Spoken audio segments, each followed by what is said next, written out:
Hey home builder, John here again, and now we're inside your QuickBooks file and we're going to go through some more of the advanced features. So QuickBooks has tried to bury the chart of accounts, but I believe every business owner should be empowered to look at their chart of accounts.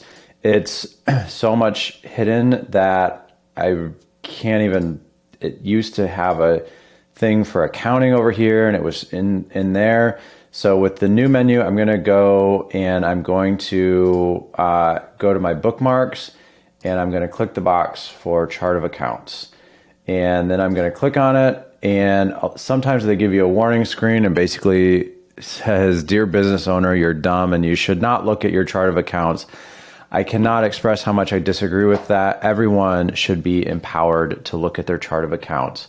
The other thing I tend to do, and some accountants are opinionated about this, but chart of accounts enable account numbers.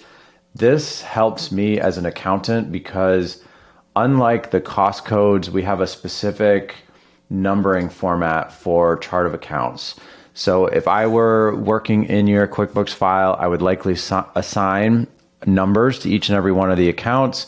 And it's a nice way for us to have a really solid mapping no matter how the name of the account changes over time. And real quick, I'll just give you a rundown of the account number format. So account numbers, they can be in a variety of formats. In QuickBooks, we most commonly see 4 digits, but I have seen account structures that only have 3 digits. Anything that starts with a number 1 is an asset. Anything that starts with a number 2 is a liability. So that would, right down here, we would start maybe with the 2000 account series. Anything that starts with the number 3 is equity. So that's ownership that you've built into your business. And then usually, so that things start to differ from company to company after that. 4 is usually income. 5 is usually indirect income. So maybe something that some kind of income that you get that's not your main course of business. And then 6 is usually direct expenses. So those are expenses that have been used on the job site. And then 7, so the 7000 series is usually administrative, and that's usually as high as we get to, but you do have the option to use account numbers that start with 8, and we almost never see account numbers that start with 9 for whatever reason. So it's important for you to get in here and look at your chart of accounts and understand the difference between a balance sheet and P&L account. All too often, I see transactions where someone has booked something on both sides of the entry to the checking account, and that creates a headache. And then we also have some really confusing things like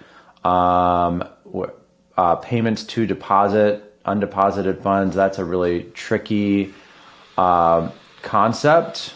So watch out for that one. We have some other videos about undeposited funds. It's basically a holding place so that multiple incoming payments can be deposited together. Prepaid expenses, that can also be a little bit of a confusing concept. So you'll want to make sure that you're familiar with that. And then most home builders don't have a ton of fixed assets, but they're here. And just make sure you understand the difference of booking things to the balance sheet versus the P&L, also known as the income statement. Something that we do want to make sure we have is, so we have cost of labor, supplies and materials, cost of goods sold, and let's see, do we have a page 2? So when you start your QuickBooks file, they give you a lot of accounts, and they try to tailor it based on the questions you answered when you signed up for your account. But I find that some of these are just overkill. For example, most home builders aren't going to have 5 different sub accounts under employee benefits. Whenever possible, in my opinion, less is more. We want to maintain a descriptive chart of accounts that can mostly be on one page. So when you go to evaluate your performance, your entire P&L can be collapsed to one page that you review, and you can look at that as it changes over different years.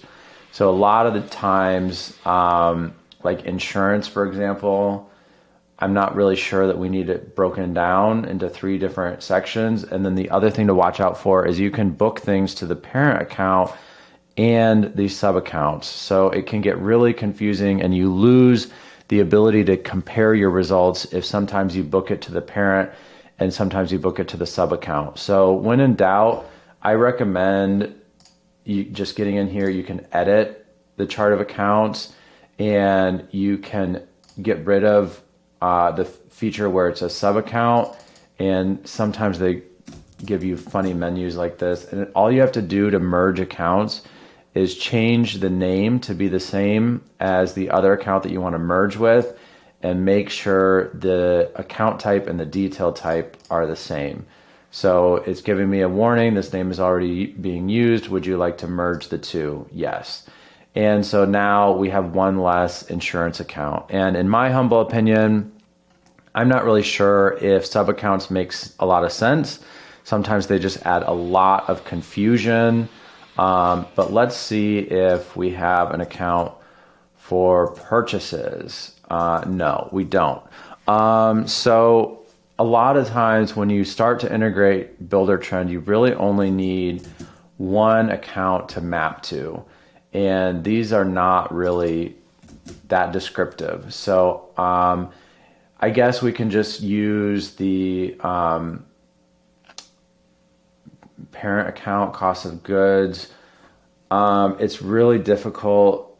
You could, when you create your cost codes, you could map them to these different sub accounts. The only time this might be handy is for 1099s.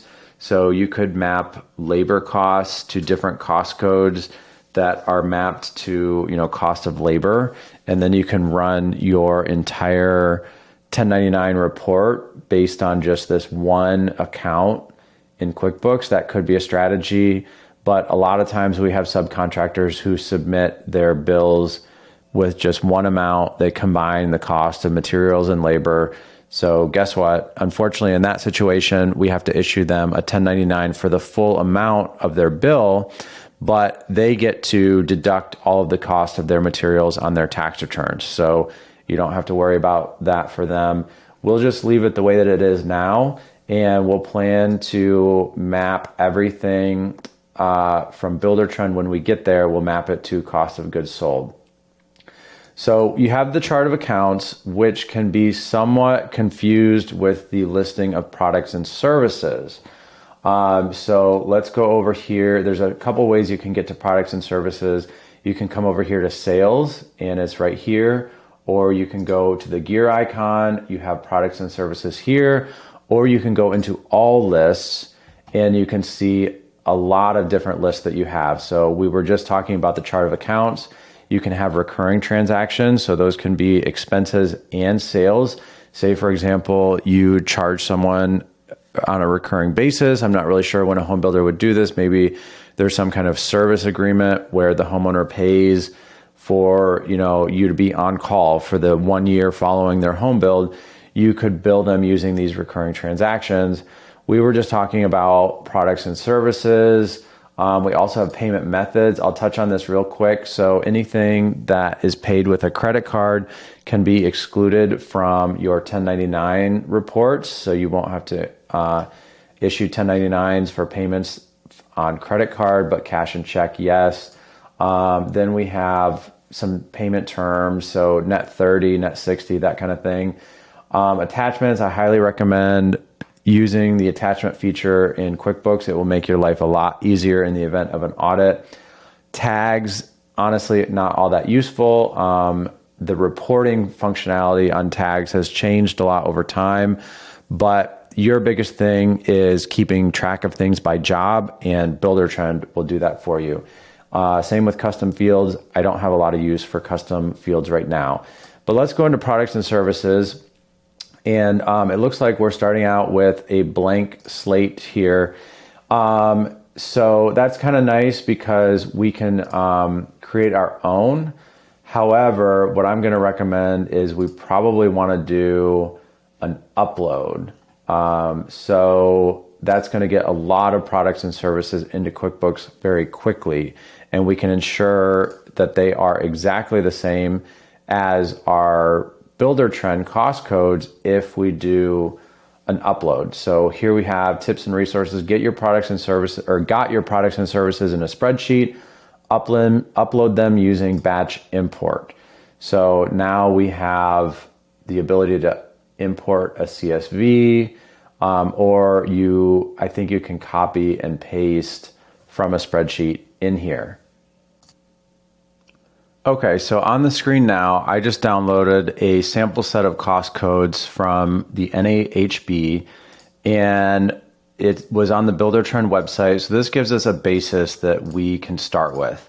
Unlike accounting categories, the numbers mean something totally different. So as an accountant, that took some getting used to when being a liaison between the home building industry and accounting.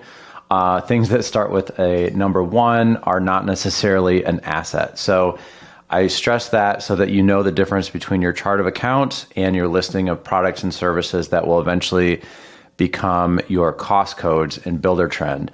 I like how they have the categories over here on the left because Builder Trend uses the different categories, and we can also mimic that in QuickBooks. And I also like how the cost codes go in order based on the progress of the construction on the home build. So that's really helpful. The one thing you might want to be mindful of when you're creating your cost code structure is you might want to have a category or a division specifically for allowances. I find that can be helpful when you get to the end of the job and you need to reconcile any allowances you've given the homeowner. They're all in one nice section. And what's even better, when we get into bill uploads later, you'll be able to easily identify when an allowance has been purchased. And sometimes in order to get data into Builder Trend faster, we end up uploading it through QuickBooks, and then it goes into Builder Trend, but there's just a little bit less data available when you go into Builder Trend.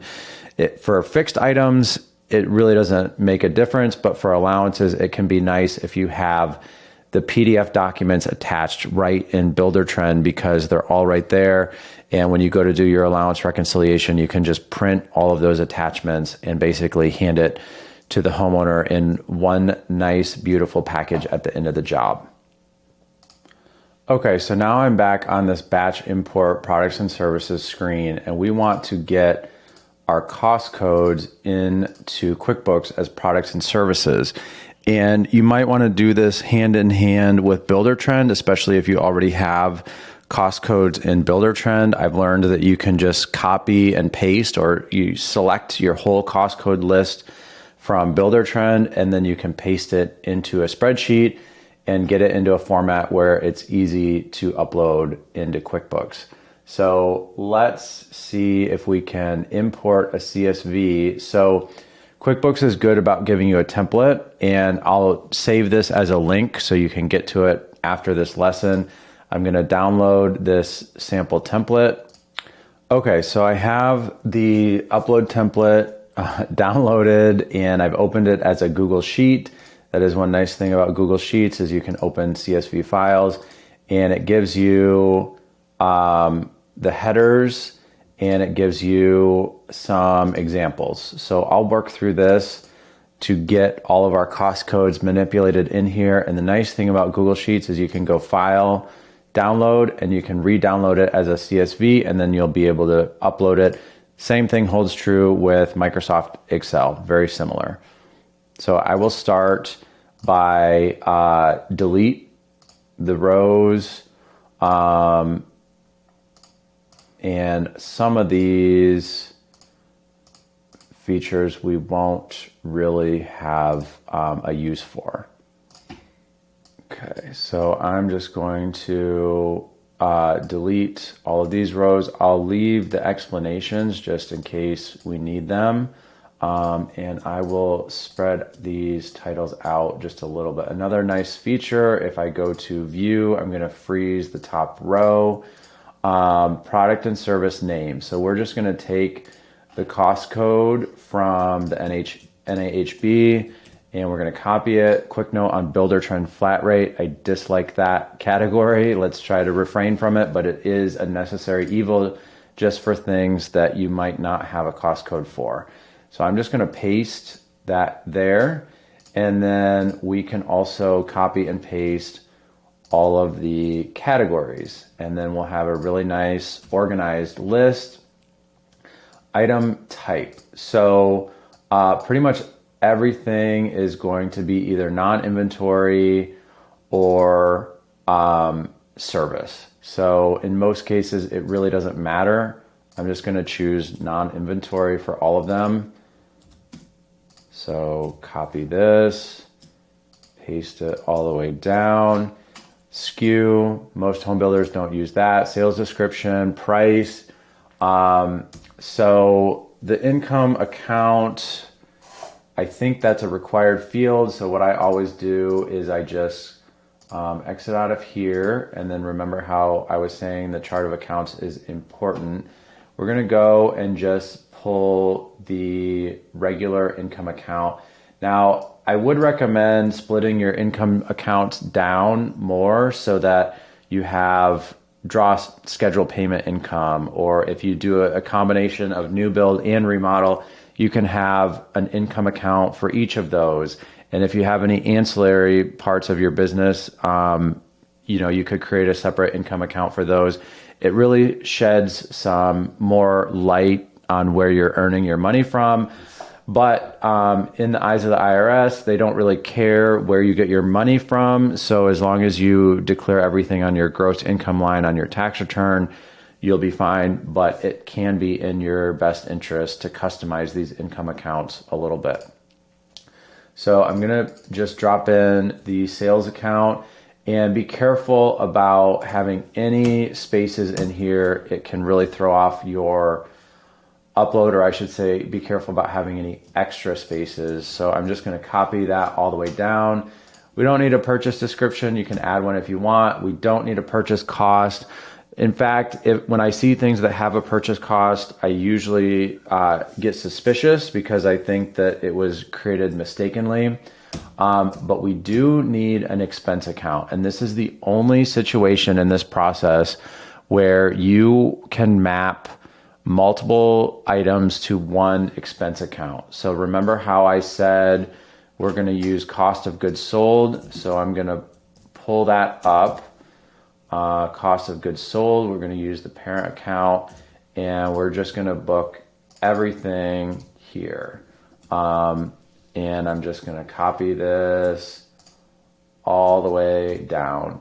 And really, that should be the extent of what we need. So I'm going to go ahead and delete this row, and now we have a nice list of cost codes that can be mapped to specific categories. And let's see if we can do our upload. So I'm back in the batch import products and services tab. I'm going to go back to my Google Sheet, and I'm going to download as a CSV. The only thing I'm honestly not sure of is if we have to create our categories before we can do our upload. So we will find out together. So I'm going to browse my file folder, and I'm just going to pull in the file that I just did. And now we're going to go to map. And since we used their template, it's already identifying the column headers. So this is our CSV sheet that we just created, and it looks like they all match up. So we're going to say next, and it's identifying all of them. Now, we can leave these checkboxes alone, and we have a really good basis here. You feel free to customize this to your heart's extent. We'll see if it uploads. Okay, good news. We've saved 83 products. So we're going to say okay. And now let's see if we can see what's in our listing of products and services. I'm going to do a refresh. And yep, so it created all the categories and they're all here. So I think now it's time for us to move on to the section where we set up builder trend. I do want to mention, if you do spec homes, so if you build homes without a specific homeowner in mind and sell them on speculation, your process might be a little bit different. So what we've found useful is if we create duplicate cost codes that have an S at the end for spec, and instead of mapping to the income account and the expense accounts, we change the expense account to be an inventory account. So we would go over to our chart of accounts and we pick inventory asset or something similar. And then all of the purchases related to the spec home will go into inventory. Keep in mind, they will not appear on your P&L. So they will not show up as an expense, because the concept for spec homes is that you're building something into inventory and then selling it for a profit all at once at the end of the job. So if you have questions about spec homes, reach out to me and we can go through an example together. Just know that you want things to be booked into inventory until the home is sold, and then you record the selling price and you move everything that's been capitalized into inventory. You do a journal entry to debit the expense so that it all shows up on your P&L correctly. And then your net income on that job will fall out on the very bottom line of your P&L. And if you do multiple spec homes, you can create multiple inventory accounts. However, I don't recommend creating multiple sets of your products and services. So these, can only be mapped to one expense account.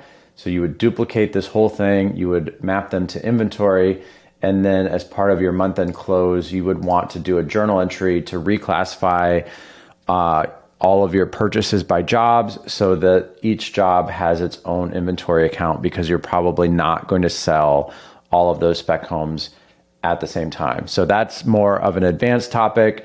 And if you have questions, you can reach out to me directly. Otherwise, we'll move into our next module.